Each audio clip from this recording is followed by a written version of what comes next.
হিমাচলৰ পৰা অসমত উৎপাত কৰিব আহিছে গতিকে জেলতে যাব লাগিছিল কিন্তু তথাপিতো হোটেলত থৈ দিয়া হৈছে বেলেগ ষ্টেটত হলেতো জেলত দি দিলেহেঁতেন কিন্তু অসম মৰমীয়া ৰাজ্যৰ কাৰণে হোটেলতে ৰাখি থোৱা হৈছে ভূপেন বৰাই হওক ৰিপুণ বৰাই হওক বা কংগ্ৰেছৰ যোনেই নহওক কিয় তেওঁলোকে যোৱা কেইদিনমানৰ পৰা গুৱাহাটীত এটা গুলীচালনা হোৱাটো বিচাৰি আছে কংগ্ৰেছৰ 2-3জন নেতাৰ মাজত কোনে ডাঙৰ নেতা হ'ব তাৰ প্ৰতিযোগিতা চলিছে আৰু সেই প্ৰতিযোগিতাখনত গুৱাহাটীৰ মানুহক তেওঁলোকে পণবন্দী কৰি আছে কাৰণ ফায়াৰিং কৰাৰ পিছত সেই ফায়াৰিংটোতো কংগ্ৰেছৰ গাতো পৰিব পাৰে বিজেপিৰ গাতো পৰিব পাৰে যোৱা কালিৰ পৰা তেওঁলোকে চেষ্টা চলাইছে অমুকত যাম অমুক ভাঙিম গেট ভাঙিম কি কাৰণে নাজানো আমিও কংগ্ৰেছ কৰিছোঁ কেতিয়াও পলিটিক্যাল পাৰ্টি আন্দোলনকাৰী নহয় পলিটিক্যাল পাৰ্টিৰ আন্দোলন হয় ইলেকশ্যনৰ বাকচত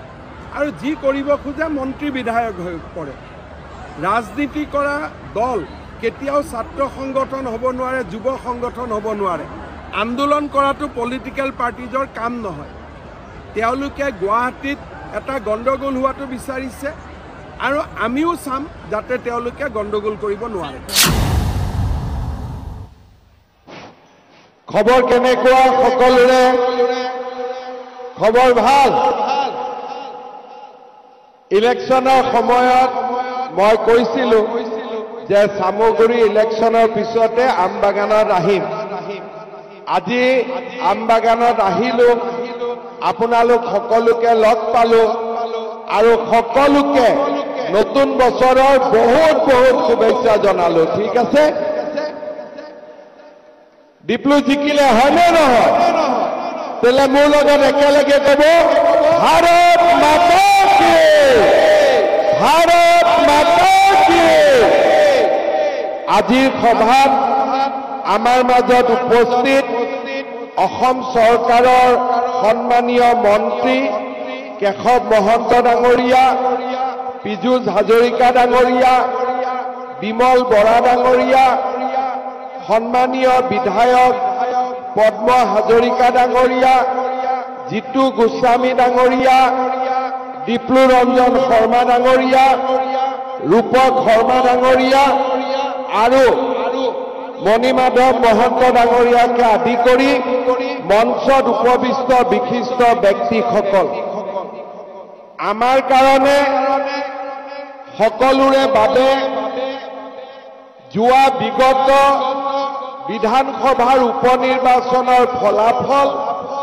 অতিকে গুৰুত্বপূৰ্ণ আছিলে নিৰ্বাচন হোৱাৰ আগতে মই সকলোকে প্ৰেছত যেতিয়া মোক সোধে যে 5টা সিটৰ কেইটা সিটত আপুনি জিকিব মই তেখেতসকলক কৈছিলোঁ যে 4টা সিটত জিকিম কিন্তু এটা সিটত প্ৰতিদ্বন্দ্বিতা হ'ব সিটটোৰ নাম কোৱা নাছিলোঁ কিন্তু সকলোৱে বুজিছিলে যে সামগ্ৰীক লৈ আমি 50%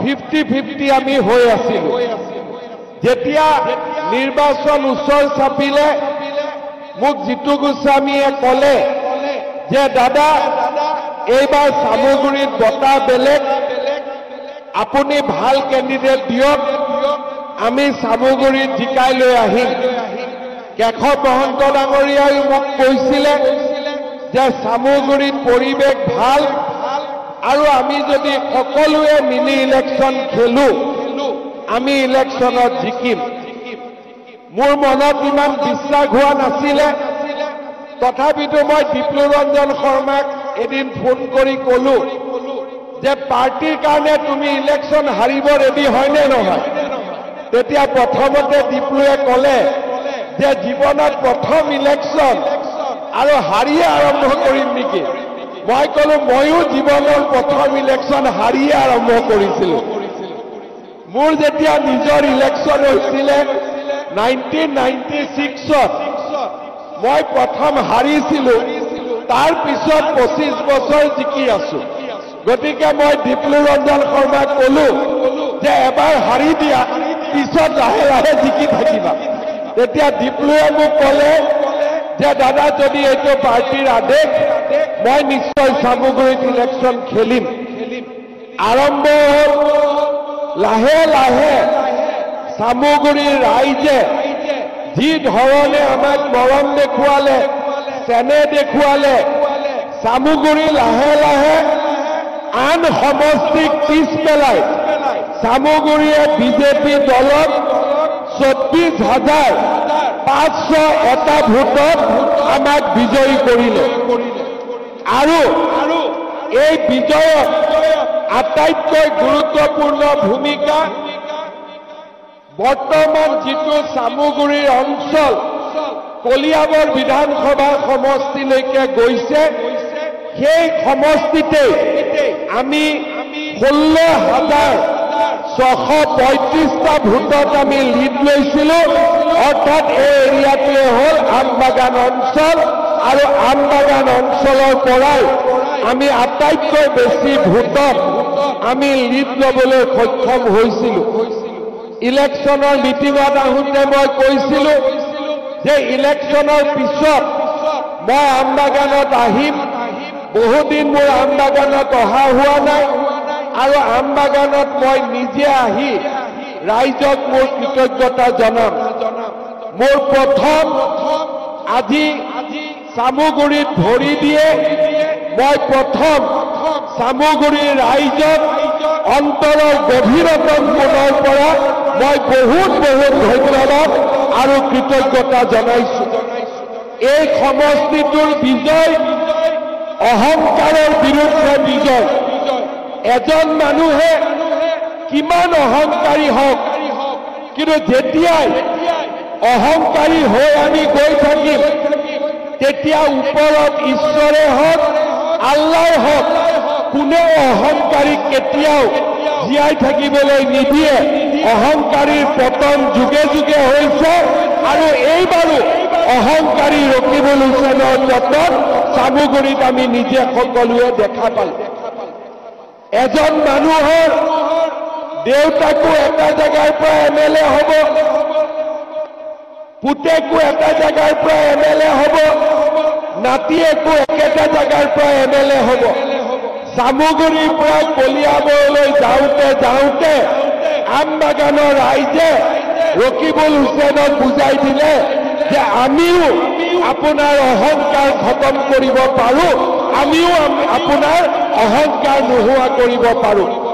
আজি মই বিশ্বাস কৰোঁ যে এই সামগ্ৰীৰ নিৰ্বাচনে অসমৰ ৰাজনীতিলৈ এক নতুন পৰিৱৰ্তন আনিলে, আৰু 2026ত বিজেপি আৰু AGPৰ বিজয় 100% আকৌ এবাৰ নিশ্চিত কৰিলে। কৰিলে নে নাই? নিশ্চিত কৰিলে নে নাই? সঁচাই কৰিছেতো। 26ত বিজেপি জিকিব নে নাই? লাহে লাহে কৈছে নেকি? জিকিব নে নাই? বিজেপি জিকিব।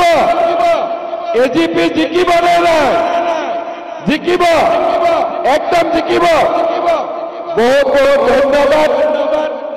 এই ইলেকশ্যনত আমাক একেবাৰে ওচৰৰ পৰা আমাৰ মন্ত্ৰীসভাৰ পৰা এই ইলেকশ্যনৰ দায়িত্ব ল'বলৈ মই বিমল বৰা ডাঙৰীয়াক অনুৰোধ কৰিছিলোঁ, আৰু তেখেতে প্ৰায় এমাহ ডেৰমাহ সময় সামগ্ৰীত ইলেকশ্যনৰ বাবে সময় দিছিলে। আমাক সকলোকে একত্ৰিত কৰি নিৰ্বাচনটোত আগুৱাই লৈ গৈছিলে। মই ৰাইজক অনুৰোধ কৰিম, আপোনালোকে বিমল বৰা ডাঙৰীয়াৰ কাৰণে এটা দীঘল হাত চাপৰি আপোনালোকে নিশ্চয় মাৰিব।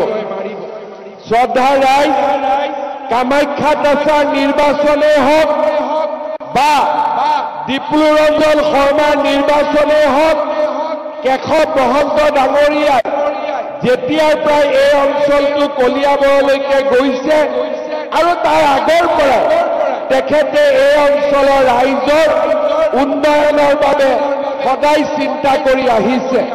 মই ৰাইজক অনুৰোধ কৰিম, আপোনালোকে কেশৱ মহন্ত ডাঙৰীয়াৰ কাৰণেও এটা দীঘলীয়া হাত চাপৰি মাৰি দিব আৰু তেখেতক আশীৰ্বাদ কৰিব।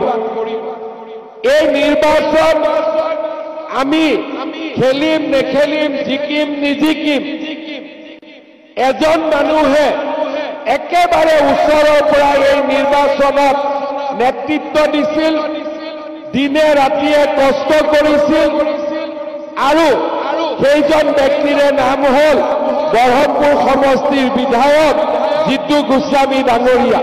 মই আপোনালোকক অনুৰোধ কৰিম, জিতু গোস্বামী ডাঙৰীয়াৰ কাৰণেও আপোনালোকে এটা দীঘলীয়া হাত চাপৰি মাৰি তেখেতক যেন আশীৰ্বাদ কৰে। শ্ৰদ্ধা ৰাইজ, কেইটামান মাহে হওক বা ডেৰটা বছৰে হওক চামুগুৰি সমষ্টিৰ ৰাইজে ডিপ্লু ৰঞ্জন শৰ্মাক বিধায়ক হিচাপে নিৰ্বাচিত কৰিলে। ইয়াৰ পিছত চামুগুৰিৰ কলেবৰ পৰিৱৰ্তন হ'ব, নতুন চামুগুৰি হ'ব।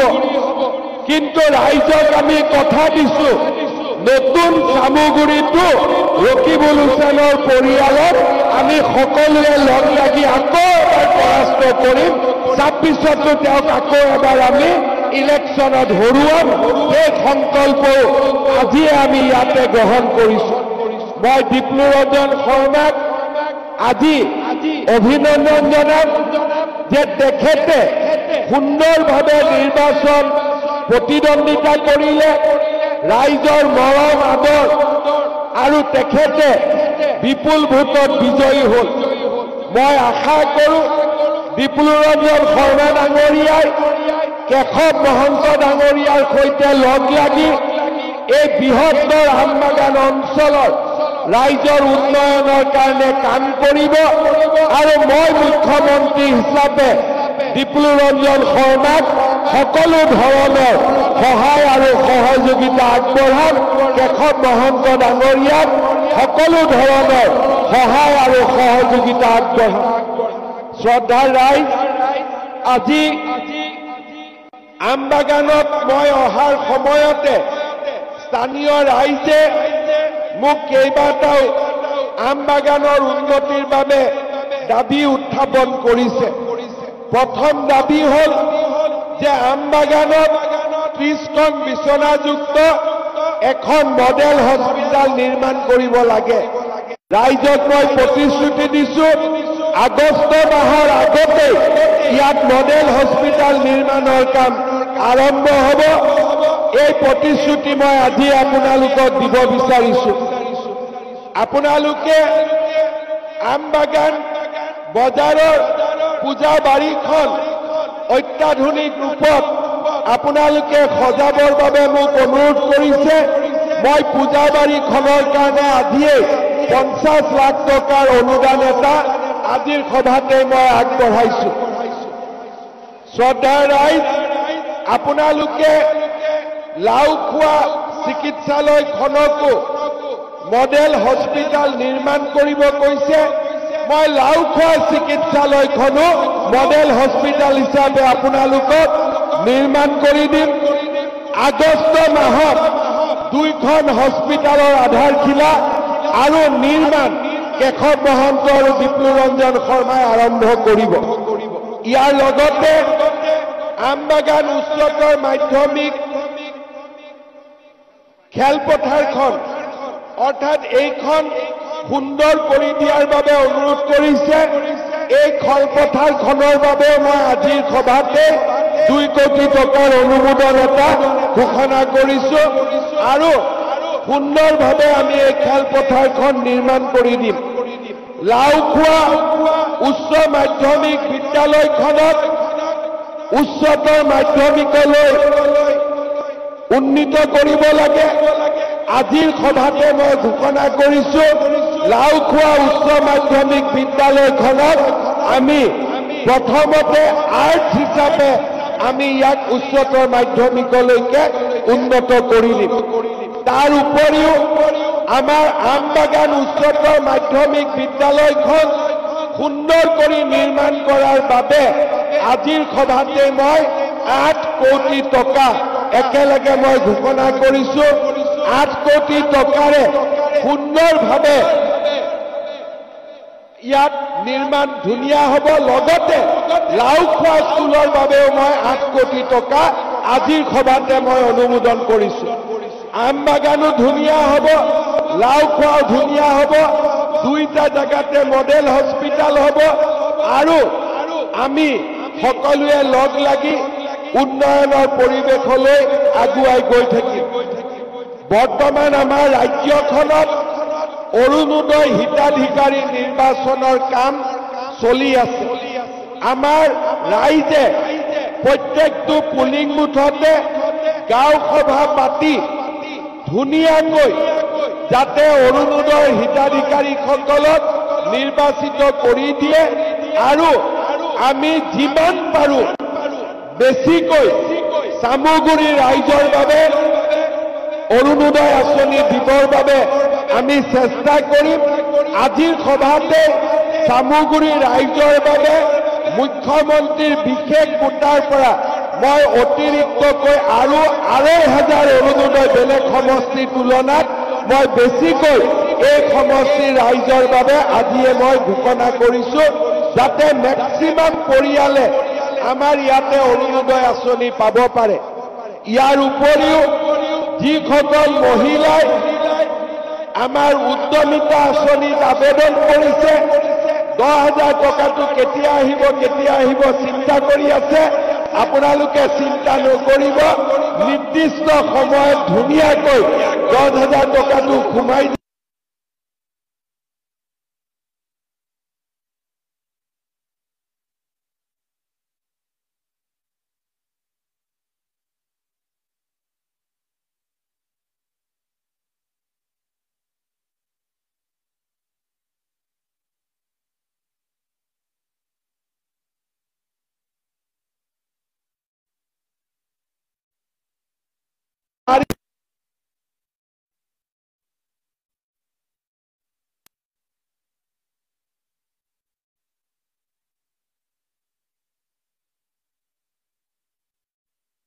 টকাখিনি গোটাই আছো আৰু আপোনালোকক অহা কেইদিনমানৰ ভিতৰতে আপোনালোকে 10,000 টকাটো পাই যাব।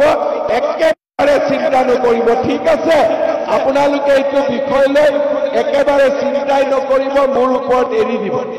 এতিয়া মই দুটা কথা কৈ সামৰণি মাৰি আমাৰ অসমখন লাহে লাহে পৰিৱৰ্তনৰ ফালে আগবাঢ়িছে। এদিন আমাৰ অসমখন আছিল অসমীয়া বঙালীৰ মাজত কাজিয়া, হিন্দু মুছলমানৰ মাজত কাজিয়া, জনজাতীয় অসমীয়াৰ মাজত কাজিয়া। আমাৰ অসমখন অশান্তিৰ অসম আছিল। যোৱা 3.5 বছৰত বিজেপিৰ চৰকাৰ অহাৰ পিছৰে পৰা আমি অসমত কোনো সম্প্ৰদায়ৰ মাজত কাজিয়া লাগিব, হুলস্থুল কৰিব কাকো দিয়া নাই। আৰু আজি বঙালী মানুহে হওক, অসমীয়া মানুহে হওক, জনজাতীয় মানুহে হওক, আমি সকলো শান্তিত বাস কৰিছোঁ। কোনেও কাৰো ওপৰত অত্যাচাৰ কৰিব নোৱাৰে। সকলোৰে মাজত মৰম আৰু চেনেহৰ এটা সুন্দৰ পৰিৱেশ আমি নিৰ্মাণ কৰিছোঁ। আজি ৰাতিপুৱা নগাঁৱত আমি স্কুটি বিতৰণ কৰিছিলোঁ, চাইকেল বিতৰণ কৰিছিলোঁ। তেতিয়া মই এটা কথা কৈছিলোঁ যে আগতে যেতিয়া APSCৰ ৰিজাল্ট দিয়ে, পুলিচৰ ৰিজাল্ট দিয়ে, যেতিয়া ডাঙৰ পৰীক্ষাৰ ৰিজাল্ট দিয়ে, দুখীয়া মানুহে ৰিজাল্টৰ খবৰ নলৈছিল। কাৰণ চাকৰি দুখীয়া মানুহৰ ভাগ্যত লিখাই নাছিল। এজন যদি দুখীয়া মানুহ ACS অফিচাৰ হ'ব লাগে, 1 কোটি টকা ঘোষ নিদিলে কোনো ACS হ'ব নোৱাৰিছিলে। চৰকাৰী চাকৰিৰ বাবে হয় ৰকিবুল হুছেইনৰ ঘৰত অহা যোৱা কৰিব লাগিছিলে, নহ'লে 10 লাখ 15 লাখ টকা ঘোষ দিব লাগিছিলে। পুলিচত ল'ৰা দৌৰে, যোনে দৌৰি পাছ কৰে সি চাকৰি নাপায়, যোনে দৌৰি ফেল কৰে সি চাকৰি পায়। আজি আমি অসমত এটা নতুন পৰিৱেশ সৃষ্টি কৰিলোঁ। চাকৰি কোনে পাইছে, মন্ত্ৰীৰ খোল খালি একে নহয়। চাকৰি কোনে পাইছে? ডাঙৰ অফিচাৰৰ ল'ৰা ছোৱালীয়ে নহয়। চাকৰি কোনে পাইছে? গাঁৱৰ তৰকাৰী বেপাৰীৰ ল'ৰা, গাঁৱৰ পকৰি বিক্ৰী কৰা দোকানী আৰু গাঁৱৰ বিধৱা মানুহৰ ল'ৰা ছোৱালীয়ে আজি অসমত চৰকাৰী চাকৰি পাই এইখন অসম আমি নিৰ্মাণ কৰিছো। আজি ল'ৰা ছোৱালীয়ে স্কুলত পঢ়িব যায়, সকলোৱে জানে যে মই যদি পঢ়া শুনা কৰো, মামা আছে, মই টকা নিদিয়াকৈ চৰকাৰী চাকৰি পাম। এইখন অসমত য'ত কংগ্ৰেছৰ দিনত 1 কোটি টকা ঘোষ লৈছিলে, আজি ল'ৰা ছোৱালীয়ে পঢ়া শুনা কৰি চৰকাৰী চাকৰি পায়। যোনে চৰকাৰী চাকৰি নাপায় তাক উদ্যোগ আৰু ব্যৱসায় কৰিবৰ বাবে চৰকাৰে সহায় কৰে। আৰু আজি আমাৰ অসমখনত আমি এটা নতুন পৰিৱেশ নিৰ্মাণ কৰিছো। আজিও কংগ্ৰেছৰ ৰাজ্যবিলাকত যাব, চাকৰিৰ কাৰণে 1,50,00,000 টকা ঘোষ দিব লাগে। আজি অসমত চৰকাৰী চাকৰি কোনো বাজ বিচাৰ নাই। বোলে ই বঙালী মানুহ, ইয়াক চাকৰি নিদিওঁ, ই হিন্দু মানুহ, তাক চাকৰি নিদিওঁ, ইয়াক ই ট্ৰাইবেল মানুহ, তাক চাকৰি নিদিওঁ, এইবিলাক নিয়ম নাই। আটাইতকৈ পঢ়া শুনা কৰি আজি আমি অসমত চৰকাৰী চাকৰি পাব পাৰো। আৰু যোৱা 3.5 বছৰত এই নিয়মক আমি অসমৰ সমাজ জীৱনত আমি প্ৰতিষ্ঠা কৰিব পাৰিলো। আৰু সেইকাৰণে ৰাইজক মই অনুৰোধ কৰিম, আপোনালোকে যেন নিজৰ ল'ৰা ছোৱালীক ভালকৈ পঢ়ুৱাই, স্কুললৈ পঠিয়াই, কলেজলৈ পঠিয়াই। কাৰণ এতিয়া অসমত টকা পইচাই চাকৰি নিদিয়ে, অকল পঢ়া শুনা কৰি পুলিচত দৌৰি পেলাইহে আমি চৰকাৰী চাকৰি পাব পাৰিম। আৰু সেইকাৰণে মই দুখীয়া ৰাইজক অনুৰোধ কৰিম, আপোনালোকে যেন গাঁৱৰ স্কুলখনত চকু দিয়ে, ল'ৰা ছোৱালীৰ পঢ়া শুনা হয় আৰু আমি সকলোৱে মিলি এখন নতুন অসম আমি যাতে নিৰ্মাণ কৰিব পাৰো। মই আমবাগানৰ ৰাইজক পুনৰ এবাৰ ধন্যবাদ জনাম। আপোনালোকে চামুগুৰিত থাকোঁতে আমাক পদুম ফুলৰ ছবিত ভোট দি ডিপ্লু ৰঞ্জন শৰ্মাক বিজয়ী কৰিলে। 26ৰ ইলেকশ্যনতো কলিয়াবৰ সমষ্টিত আপোনালোকে যাতে হাজাৰ হাজাৰ ভোটত আমাৰ মিত্ৰ দলৰ প্ৰাৰ্থীক বিজয়ী কৰে, তাৰ বাবে মই আজিয়ে আপোনালোকক অনুৰোধ কৰি থৈ গলো। শ্ৰদ্ধাৰ ৰাইজ, যিখিনি মই কথা ঘোষণা কৰিলো, কেশৱ মহন্ত আৰু ডিপ্লু ৰঞ্জন শৰ্মাক মই দায়িত্ব দিলো যাতে গোটেইখিনি কাম মোৰ পৰা ধুনীয়াকৈ কৰাই আনি ৰাইজৰ বাবে সুন্দৰ কৰি আগবঢ়াই দিয়ে। আৰু অহাবাৰ দুৰ্গা পূজাৰ আগতে ইয়াৰ যাতে দুৰ্গাবাৰী নতুন ৰূপত জমা হৈ যাব পাৰে। ঠিক আছে নহয়? অহাবাৰ দুৰ্গা পূজাৰ আগতে ধুনীয়াকৈ কেশৱ মহন্ত ডাঙৰীয়া, ডিপ্লু ৰঞ্জন শৰ্মাই মিলি দুৰ্গাবাৰী বনাই দিব। পঞ্চমীৰ দিনাখন ইয়াত আহি মই দুৰ্গাবাৰী ফিটা কাটি যাম। হ'ব? হ'বনে নাই? হ'ব। আৰু যদি ক'ৰবাত কেইলাখমান টকা আৰু এক্সট্ৰা লাগে, সেইখিনিও আমি দি দিম। ধুনীয়া আমি মন্দিৰ ইয়াতে কৰি অহাবাৰ দুৰ্গা পূজাৰ চতুৰ্থী বা পঞ্চমী দিনাখন ইয়াতে আহি আমি সকলোৱে মন্দিৰৰ ফিটা কাটিম। হ'ব? হ'ব, চব ঠিক আছে। আৰুতো একো নাই। আপোনালোক সকলো ভালে থাকক আৰু মোক আশীৰ্বাদ কৰি থাকিব, মোদী ডাঙৰীয়াক আশীৰ্বাদ কৰি থাকিব। আমি যাতে আমাৰ দেশৰ কাৰণে আৰু অসমৰ কাৰণে আমি যাতে এনেকৈ কাম কৰি গৈ থাকিব পাৰো। সকলোকে বহুত বহুত আকৌ এবাৰ মই ধন্যবাদ জনালো। আপোনালোকৰ যি মৰম, আপোনালোকৰ আশীৰ্বাদ চামুগুৰিত আমাক যি ধৰণে বিজয়ী কৰিলে, মই জীৱনৰ শেষ মুহূৰ্তলৈও নাপাহৰো। সদায় আপোনালোকৰ ওচৰত আমি কৃতজ্ঞ হৈ থাকিম, সদায় আপোনালোকৰ ওচৰত থাকিম। সেই প্ৰতিশ্ৰুতিৰে মই মোৰ বক্তব্যৰ সামৰণি মাৰিছো। ধন্যবাদ। জয় হিন্দ, বন্দে মাতৰম। মোৰ লগত আকৌ এবাৰ ক'ব, নৰেন্দ্ৰ মোদী, নৰেন্দ্ৰ মোদী, জেপি নাড্ডা, অমিত শ্বাহ, ভৱেশ কলিতা, অতুল বৰা আকৌ এবাৰ মোৰ লগত ডাঙৰ কৰি ক'ব ভাৰত মাতা কি বন্দে বন্দে বহুত বহুত ধন্যবাদ জয় হিন্দ